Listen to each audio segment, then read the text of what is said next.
Hai, berjumpa lagi dengan kami dari Yayasan Aurika di Surabaya. Obrolan kita kali ini adalah dengan Bunda Lilis. Beliau adalah kepala sekolah di KBTK Aurika Surabaya. Apa kabar Bunda Lilis? Kabar baik Bu Iva. Sehat? Sehat. Oke, kita mulai saja ya ngobrol-ngobrolnya. Nah Bu Lilis, bisa diceritakan KBTK Aurika itu bagaimana? Sebelum saya membahas KBTK Aurika Bu Iva, nah saya mau bercerita tentang sejarah Aurika Bu Iva. Jadi Aurika berdirinya itu di tahun 2004 yang awalnya adalah tempat habilitasi anak gangguan pendengaran Bu Iva. Dengan banyak kegiatan, salah satunya kegiatan parent spot yang dilakukan di Dr. Stomo. Nah, semakin banyak kegiatan, semakin banyaknya permintaan dari para orang tua, dan kita juga memfasilitasi Bu Iva untuk jenjang anak-anak itu ya. Jadi di tahun 2010 itu berdirilah PPT Bu Iva, yang waktu itu berada di Margorejo. Nah, di tahun 2012 kita berubah menjadi KBTK Aurika, yang diawali dengan KB dulu Bu Iva, lalu TK Aurika sampai sekarang. Ya. Nah, kalau pendidikan inklusi di Aurika sendiri itu seperti apa Bu Lilis? Untuk pendidikan inklusi di Aurika itu kita melakukan layanan Bu Iva untuk anak-anak Bu Iva. Jadi tidak membedakan Bu Iva. Jadi di Aurika itu ada anak dengan berkebutuhan khusus dan anak reguler yang disatukan dalam satu pembelajaran Bu Iva. Nah, dengan kapasitas 75 anak reguler, 25 anak berkebutuhan khusus. Kalau misalkan di tengah-tengah perjalanan ataupun di ajaran baru itu untuk anak yang mengalami gangguan atau anak berkebutuhan khusus itu tadi ada yang lebih baik, misalkan dari segi bahasa ataupun perilaku, bisa kita toleransi menjadi 30% Bu Iva. Oke. Ya. Nah, kalau untuk layanan di KBTK Aurika ini apa saja Bunda Lilis? Nah, untuk layanan awalnya kalau menjadi murid Aurika, TK Aurika ya Bu Iva, ataupun KB Aurika, kita melakukan observasi dulu Bu Iva. Nah, itu nanti yang berhubungan dengan layanan yang kita berikan untuk anak-anak tersebut. Begitu. Jadi pada observasi itu kita bisa tahu untuk hambatan anak-anak Bu Iva.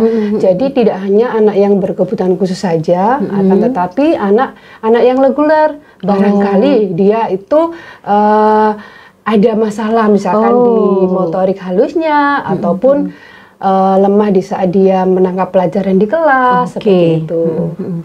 Nah, ada kerjasama nggak dengan lembaga yang lain dan untuk penanganan anak inklusinya ini? Ya, untuk kerjasama Bu Iva, ya, yang pasti kita melakukan kerjasama Bu Iva. Jadi selain kerja dari tim Aurika sendiri, kita tidak menutup kemungkinan ya kita melakukan kerjasama Bu Iva dengan Puskesmas, misalkan deteksi tumbuh kembang Bu Iva ya, ataupun dengan instansi ataupun universitas lainnya.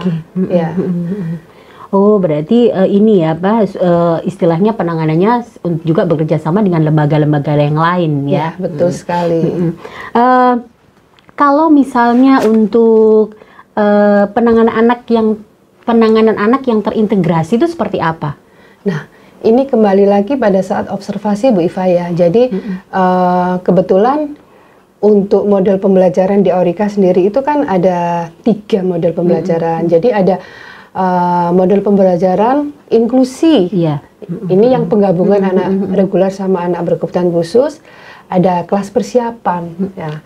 Yang satu itu pull out ya Bu Iva. Jadi bahasanya kelas sumber. Nah, nanti di kelas inklusi tadi anak berkebutuhan khusus yang sekiranya mampu Bu Iva. Jadi mungkin dari segi bahasa, perilaku dia mampu, dia bisa langsung masuk. Sedangkan untuk anak yang sekiranya masih dibutuhkan untuk penanganan lebih, bahasanya yang masih minim ataupun perilakunya, dia diarahkan untuk ke kelas persiapan. Di situ nanti dievaluasi Bu Iva. Nah, untuk yang pull out sendiri itu anak dengan masuk ke ruang sumber Bu Iva. Jadi anak-anak itu tadi dengan hasil asesmen itu kan ada program pembelajaran individu Bu Iva ya.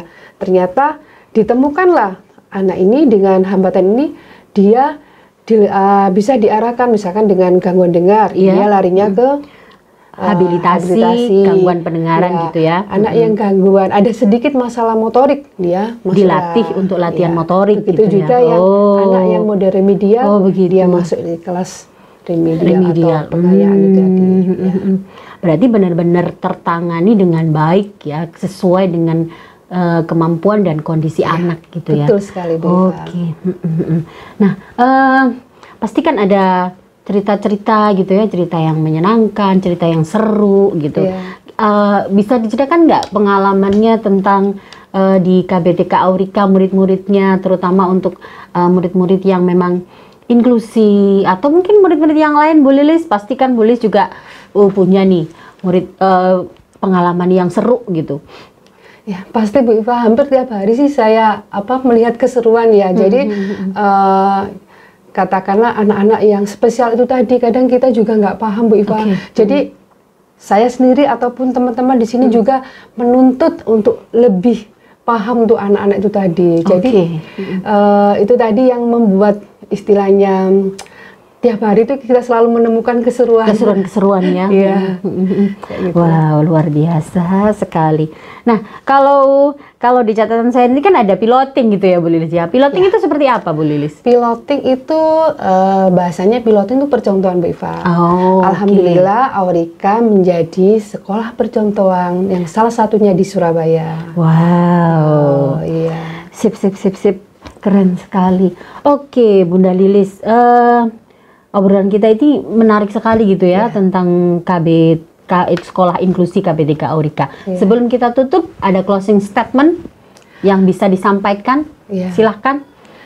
Sekolah inklusi, sekolah ramah anak yang menyenangkan tanpa melihat perbedaan. Jadi semangat dengan sekolah inklusi.